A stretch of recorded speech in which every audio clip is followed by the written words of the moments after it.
이게 좀 저는 우려스러워요.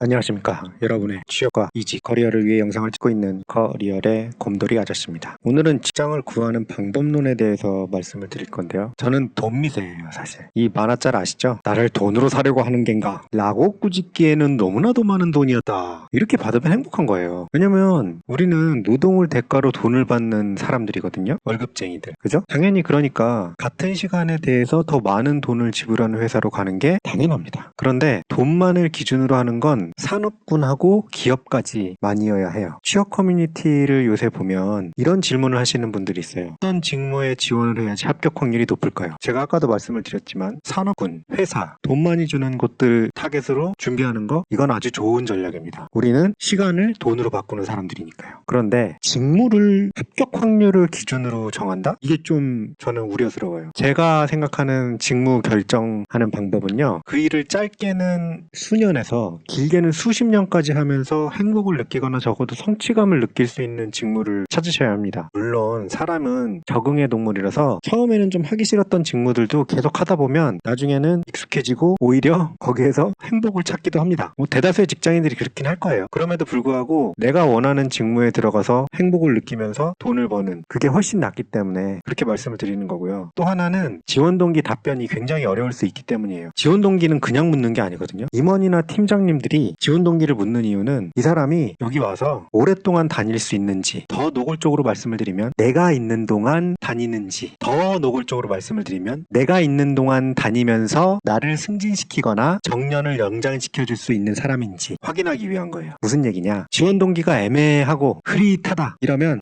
이 친구 한 1년 하다가 도망갈 친구구만, 이렇게 생각할 수 있거든요. 그러면은 사실 임원 팀장 입장에서는 진짜 스펙이 뛰어나다고 해도 뽑을 이유가 딱히 없어요. 왜냐면 만약에 내가 이 사람을 뽑았는데 1년 뒤에 나가버린다, 망하는 거예요, 내 인사평가는. 왜냐면 임원하고 팀장은 사람을 키우고 유지하고 안 나가게 하는 게 임무 중에 하나예요. 근데 1년 만에 신입이 나갔다? 점수 깎이는 거예요. 그러니까 지원 동기를 그럴듯하게 말하기 위해서라도 직무는 진짜 내가 하고 싶은 일이 되어야 돼요. 그리고 합격해서도 문제예요. 예를 들면 본인은 사실 숫자에 큰 데에 흥미가 없는데 스펙이 그쪽으로 좀 많이 쌓여서 회계나 재무를 가다 그러면은요, 일주일에 40시간에서 한 52시간까지 일할 수가 있는데 그 시간 내내 고통의 연속입니다. 그리고 숫자 틀렸다고 계속 갈굼당하고, 이게 진짜 쉽지 않아요. 적응을 하긴 합니다. 제가 아는 분도 굉장히 숫자를 싫어하는데도 회계를 다니는 분들이 있고, 오랜 시간이 지난 후에 적응을 해서 업무를 훌륭하게 수행을 하시는 분들도 있어요. 그런데 당연히 내가 원래 하고 싶었던 직무를 찾아서 한 경우보다는 좀 떨어지겠죠. 오늘의 결론, 산업군, 기업은 돈 따라서 가는 게 맞다. 하지만 직무는 내 적성에 대해서 좀 더 진지하게 고민해보자. 도움이 되셨다면 구독과 좋아요, 알람 설정 부탁드립니다. 감사합니다.